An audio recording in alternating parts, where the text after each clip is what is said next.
রাম রাম বন্ধুরা, আজকে নিয়েছি যে আপনাদের জন্য দারুণ একটি জব নোটিফিকেশন, যেটা এসে বন্ধন ব্যাংক থেকে। আর আজকে আমরা এই ভিডিওতে শিক্ষাগত যোগ্যতা থেকে শুরু করে ফর্ম ফিল আপের লাস্ট ডেট অবধি দেখে নেব।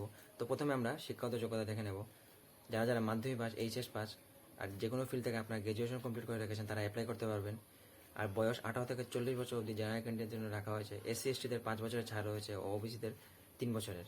নাম্বার অফ ভ্যাকেন্সি প্রায় 7,100 প্লাস, প্রায় 10,000-এর কাছাকাছি নাম্বার অফ ভ্যাকেন্সি।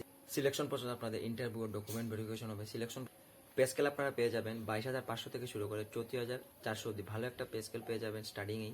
কি কি পোস্টে আপনি অ্যাপ্লাই করতে পারবেন? টোটাল আপনারা 19টা পোস্টে অ্যাপ্লাই করতে পারবেন। পোস্টগুলি হচ্ছে customer care executive, sales manager, caster health executive assistant, loan officer, branch banking officer, business development executive, office assistant, office boy, collection executive, door banking officer, bank clerk, data analyst, field executive, business manager, phone banking officer, assistant service recovery officer, credit executive. কিন্তু আপনারা একই পোস্টে আলাদা আলাদা qualification দিয়ে apply করতে পারবেন না। একটা পোস্টে একবারই অ্যাপ্লাই করতে পারবেন একটাই কোয়ালিফিকেশন দিয়ে। প্লেস অফ পোস্টে আপনাদের ত্রিপুরাতে হবে। ধরুন আপনি নর্থ ত্রিপুরা ডিস্ট্রিক্ট থেকে অ্যাপ্লাই করেছেন ব্যাংক ক্লার্কের জন্য। যদি ব্যাংক ক্লার্কে ভ্যাকেন্সি খালি থাকে নর্থ ত্রিপুরা ডিস্ট্রিক্টে, তাহলে আপনি পেয়ে যাবেন, নাহলে আপনি অন্য ডিস্ট্রিক্টে পেয়ে যাবেন। আর ফর্ম ফিল আপ 25 ফেব্রুয়ারি থেকে শুরু হয়ে গেছে। কেন জানি না, এটা অনেক দিন আগে থেকে শুরু হয়ে গেছে, কিন্তু ওরা অফিসিয়াল নোটিফিকেশন দিয়েছে কাল রাতের বেলা।